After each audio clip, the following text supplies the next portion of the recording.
긍휼히 여긴다. 이게 히브리어로는 여러분이 좀 들어본 단어일 텐데요. 헤세드라고 하는 단어입니다. 헤세드. 이 헤세드라는 말은 사랑 혹은 자비, 인애 이런 의미가 들어있는 말인데요. 구약 성경 중에서 이 헤세드라는 말이 가장 많이 쓰여진 곳이 호세아서입니다. 호세아서. 거기 보면 하나님께서 이스라엘 백성들을 얼마나 사랑하는지를 호세아라고 하는 선지자의 삶을 통해서 보여주기를 원하시는데, 하나님은 호세아에게 창녀촌에 가서 거기 창녀로 살고 있는 여인을 돈을 주고 사서 자기 부인으로 삼으라 그랬어요. 하나님이 너무나 순종하기 어려운 그런 명령을 내렸지만 호세아는 이런 하나님의 명령에 순종해서 진짜로 창녀를 돈을 주고 사와서 자기 아내로 삼습니다. 2명의 아들을 낳았는데 이 여인이 다시 남편과 자녀들을 버리고 창녀촌으로 또 가죠. 하나님은 또다시 가서 돈을 주고 또 사오라고 그래요. 그 여인을 또 데려오라고 그래서 여전히 돈을 주고 또 그 여인을 데려와서 또 같이 삽니다. 왜 하나님이 선지자에게 이런 명령을 내렸느냐면 이스라엘 백성이 지금 그렇게 심각하게 죄를 짓고 타락해서 꼭 창녀와 같다 하는 겁니다. 그런 여인을 호세아 선지자가 사랑하게 하시는 것처럼 하나님은 그런 이스라엘 백성을 사랑한다는 거예요. 그런 의미를 담고 있는 단어가 헤세드거든요. 근데 지금 하나님께서는 예수님이 우리에게 팔복을 말씀하시면서 이런 긍휼히 여기는 마음을 가지고 살아라 그랬어요. 이 긍휼이라는 단어가 사랑이라는 단어도 같은 의미이고 자비나 인애 이런 말이 표현된 것은 다 같은 의미로 사용되고 있는데, 어떤 사람이 어려움을 당하고 있다면 그걸 보고 또 그걸 알면서도 모르는 채 해서는 안 된다는 거지. 반드시 그 사람에게 구체적인 도움을 주어서 그 어려움에서 벗어날 수 있도록 하라는 겁니다. 이게 긍휼히 여기는 마음입니다. 여러분, 요한 1서에 보면 사랑이라고 하는 단어를 아주 자세하게 설명하고 있는데, 사랑은 하나님께 속한 것이다 그랬어요. 이 사랑이라고 하는 것은 우리에게는 없대요. 사랑이라는 말을 정말 많이 우리가 사용하거든요. 사랑한다는 것도 좋아하고 내가 사랑받는 것도 참 좋아하는데, 하나님께서 우리에게 말씀하시기를 우리에게는 이 사랑이라고 하는 속성이 없답니다.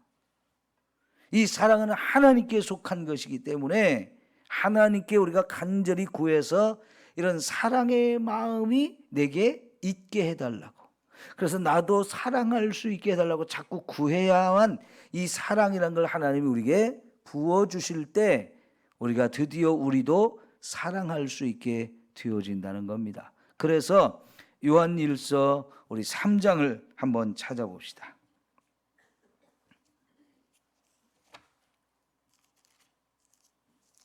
요한 1서 3장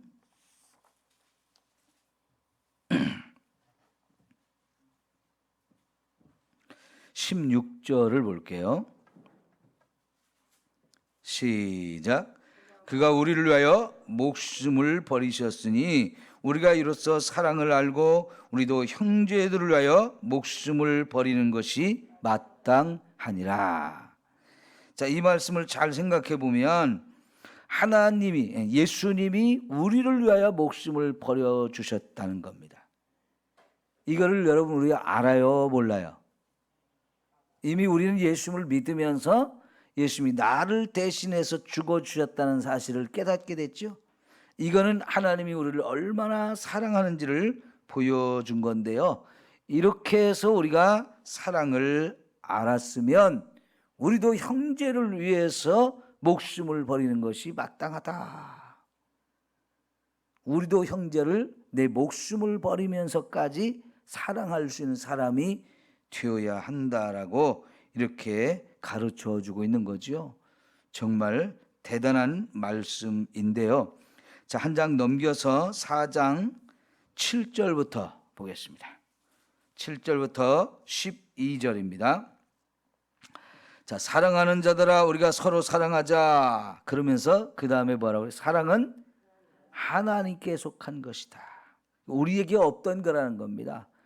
이제는 우리도 형제를 사랑할 수 있게 되었어요. 왜냐하면 사랑하는 자마다 하나님으로부터 나서 하나님을 알고 사랑하지 아니하는 자는 하나님을 알지 못하나니 이는 하나님은 사랑이라.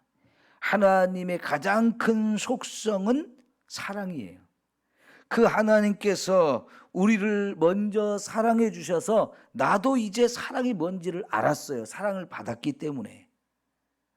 그래서 이제 우리도 형제를 사랑하면서 살아야 된다라고 말씀을 하시는데, 여러분 형제를 사랑하라, 이 말씀은 예수님께서 저와 여러분에게 주신 세 계명이에요. 예수님은 우리에게 세 계명을 딱 한 가지만 주셨는데 너희가 서로 사랑하라, 이렇게 말씀을 해주셨거든요. 자, 9절, 하나님의 사랑이 우리에게 이렇게 나타난 바 되었으니 하나님이 자기의 독생자를 세상에 보내심은 그로 말미암아 우리를 살리려 하심이라. 하나님의 사랑을 가장 크게 우리에게 보여준 게 뭡니까? 하나님의 독생자이신 예수님을 우리에게 보내주셨고, 그 예수님이 십자가에서 나를 대신해서 죽어주신 이것이 하나님이 우리를 사랑하는 최고의 사랑을 보여준 거예요.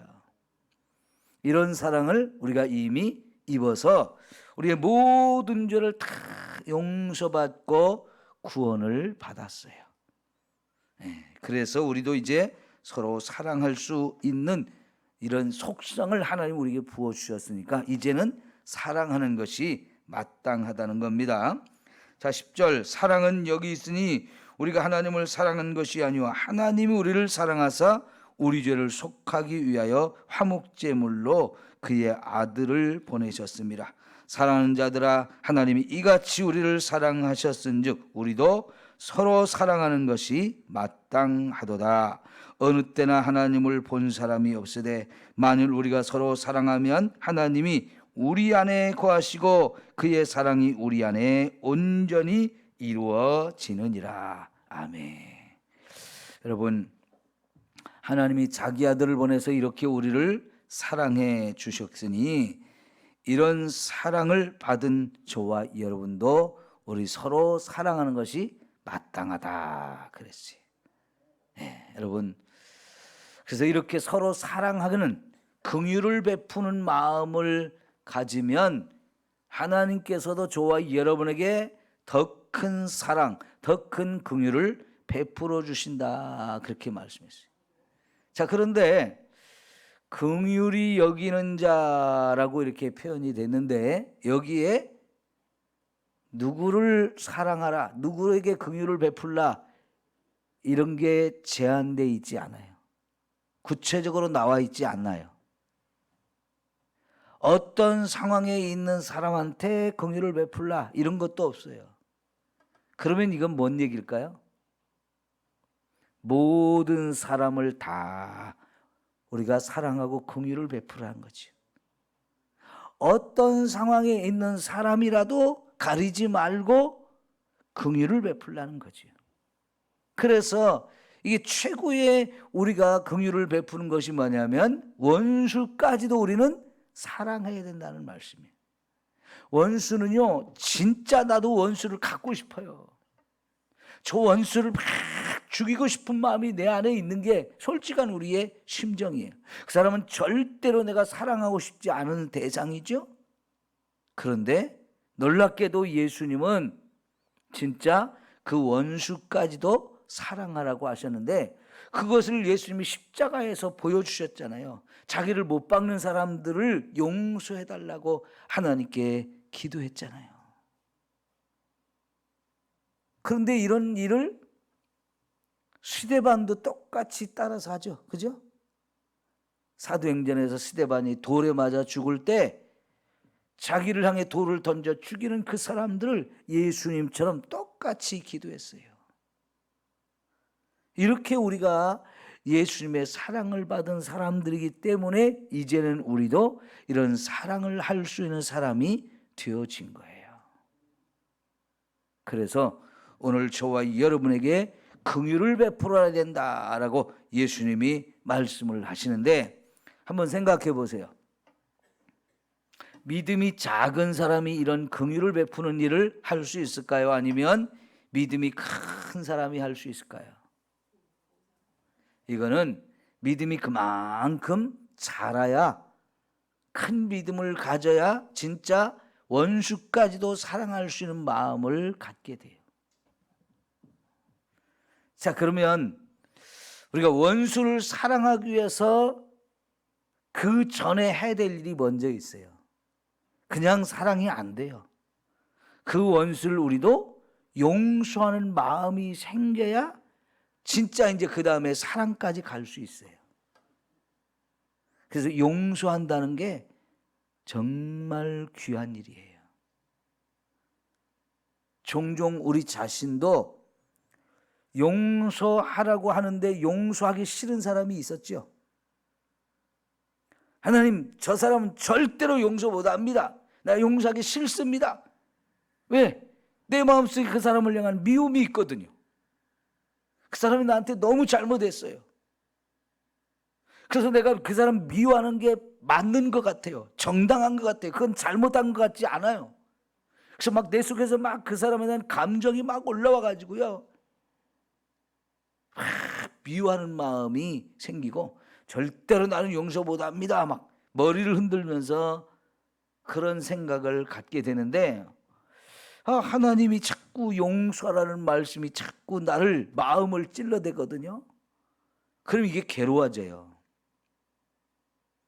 용서하기 싫은데, 미워 죽겠는데, 근데 자꾸 그 말씀이 내 마음을 찔러대면 결국은 내가 하나님 앞에 순종할 수밖에 없어요. 하나님, 알았어요. 제발 저 좀 그만 괴롭히세요. 그게 뭡니까? 미워하는 마음을 갖고 있으면 그게 나를 더 힘들게 만들어요. 그죠? 그러니까 하나님께서 우리에게 용서하라는 말씀을 하시는 이유는 그 미워하는 감정 때문에 내 속이 막 부글부글 끓어오고 오르고 미워하기는 하는데 사실은 또 어떤 행동을 못해요. 원수를 갚는 것까지는 또 못해요. 그래도 어쨌든 나는 속에서 막 부글부글 끓어오르니까 그게 내 마음을 더 힘들게 하고 나를 더 상하게 하기 때문에 하나님께서 그 미워하는 감정, 용서 못하는 감정 내려놓으면 우리가 편하고 우리가 살 수 있기 때문에, 그래서 하나님이 저와 여러분에게 그 미워하는 감정을 내려놓으라는 거예요. 그리고 그 미워하는 감정을 바꿔서 용서해 보라는 거예요. 그러면 그 다음 단계로 사랑까지 할 수 있게 되어지는 거지요. 그래서 원수를 사랑하게 되면 제일 좋은 것은 내가 사는 겁니다. 미움을 품고 사는 사람하고 그 미움이 밖에서 사랑을 품고 사는 사람하고는 천지 차이예요. 미움을 품고 살면 결국은 내가 죽습니다. 내가 죽어요. 내 마음이 자꾸 썩어버리거든요. 고통은 내가 받아요. 그런데 그 원수까지도 사랑하게 되면 그 다음부터는요, 내 마음에 그렇게 기쁨이 솟아오를 수가 없어요. 내 마음속에 진짜 살아나는, 내가 살아나고요, 내 마음이 그렇게 좋을 수가 없어요. 그러니까 사실은 원수를 사랑하라는 말씀은 나를 살리기 위해서 하나님이 주신 말씀이에요. 나를 살리기 위해서. 그리고 더 나아가서 그 원수까지도 사랑하는 이런 아름다운 마음을 하나님 보시고 내게 최고의 은혜와 최고의 사랑을 베풀어 주시는 것입니다. 여러분, 예수님이 하신 말씀 중에 어떤 사람이 1만 달란트의 빚을 졌는데 도저히 갚을 능력이 없어요. 그래서 주인이 그를 불러가지고, 야, 너 그렇게 많은 빚 갚을 능력 없지? 평생 네가 뼈 빠지게 노력해도 그 돈 갚을 수가 없지? 내가 너를 빚을 탕감해 줄게.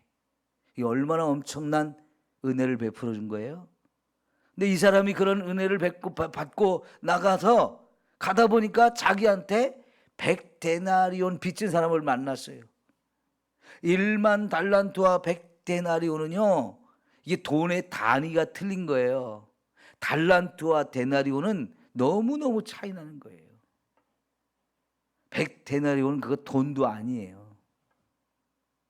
근데 그 100데나리온을 자기한테 빌려가가지고 안 갚는 사람을 만났어요. 근데 그 만나는 순간 화가 확 올라가지고 그 사람을 끌고 돈 안 갚는다고 고발을 해서 감옥에 집어넣는 이런 일이 벌어진 거예요. 근데 그 이야기가 1만 달란트 빚을 탕감해준 그 주인에게 귀에 들어갔어요. 그러니까 당장에 그놈 불러와 하면서 나는 너에게 어마어마한 이 은혜를 베풀었는데 너는 너에게 그 작은 빚을 진 사람 하나를 용서 못하냐? 하면서 당장 이놈을 옥에 가둬라, 이렇게 하신다는 거예요. 이 말씀은 하나님께서 저와 여러분의 모든 죄를 용서하기 위해서 자기 아들 예수를 죽여가지고 우리 죄를 용서해 주셨는데, 이런 어마어마한 사랑을 받은 우리가 다른 사람이 나한테 잘못한 거 그거를 용서 못한다? 그러면 이 하나님의 용서를 받을 자격이 없다는 거예요. 여러분, 마태복음 6장 4절 5절 말씀을 우리 한번 14절 15절 말씀을 찾아봅시다.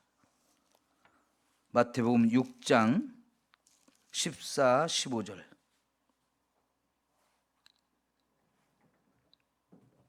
주기도문을 다 마치고 나서 예수님이 덧붙인 말씀이거든요.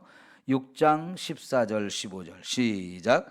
너희가 사람의 잘못을 용서하면 너희 하늘 아버지께서도 너희 잘못을 용서하시려니와 너희가 사람의 잘못을 용서하지 아니하면 너희 아버지께서도 너희 잘못을 용서하지 아니하시리라. 아멘. 나도 하나님 앞에 용서받을 일이 너무나 많은 사람이에요. 그죠? 세상 살면서 지금도 여전히 하나님 앞에 부끄러운 죄를 짓고 살 때가 많아서 하나님께 내 죄를 용서받아야 할 일이 너무나 많은 인생인데, 다른 사람이 나한테 좀 잘못한 거 이거 용서 못하면 하나님이 우리 죄를 용서 안 하시겠다. 반드시 다른 사람이 내게 잘못한 것을 꼭 용서해야 합니다. 절대로 우리 마음속에 용서 못한 사람이 있으면, 한 사람도 있으면 안 돼요. 그것 때문에 내가 죽는 거거든요. 여러분, 마태복음 25장에 보면 세 가지 비유가 나오는데 그 중에 마지막에 나오는 이야기가 예수님이 마지막 날에 재림하셔서 이 세상 모든 사람을 다 자기 앞에 불러 모아가지고 심판을 하실 때 오른쪽에 서는 사람, 왼쪽에 서는 사람으로 구별하는데, 그 오른쪽에 서는 사람들은 왜 오른쪽에 서느냐? 거기 이렇게 말씀했어요.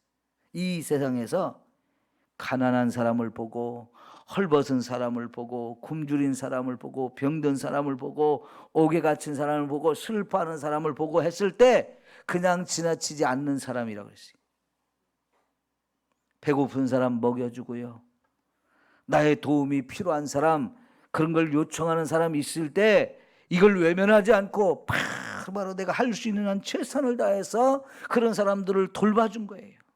눈물을 닦아주고요, 옷을 입혀주고요, 먹을 것을 주고요, 병든 사람 가서 위로해주고, 옥에 갇힌 사람 가서 또 돌봐주고, 이런 사람들에게 했는데 결국은 이게 누구한테 한 거라고 예수님 말씀하자면 그거는 나를 향해서 나에게 한 것이다 라고 말씀하셔요. 이게 긍휼을 베푸는 거지요. 그러면 마지막 날에 저와 여러분이 긍휼이 여김을 받게 된다는 거예요. 이게 얼마나 귀한 은혜이고 귀한 축복입니까? 야고보서 2장 13절에 보면 긍휼은 심판을 이기고 견디게 한다 그랬어요. 네? 긍휼은 심판을 이기게 하는 거라는 거예요. 우리 마지막 날 심판대 앞에 다 설 건데요, 우리가 이 세상에 살면서 긍휼을 얼마나 베풀었는지 그걸 하나님이 따지겠다는 거예요. 긍휼을 베푼 사람, 그 사람이 하나님의 심판도 이기게 해주신다. 긍휼이 여김을 받게 해주겠다는 거지요.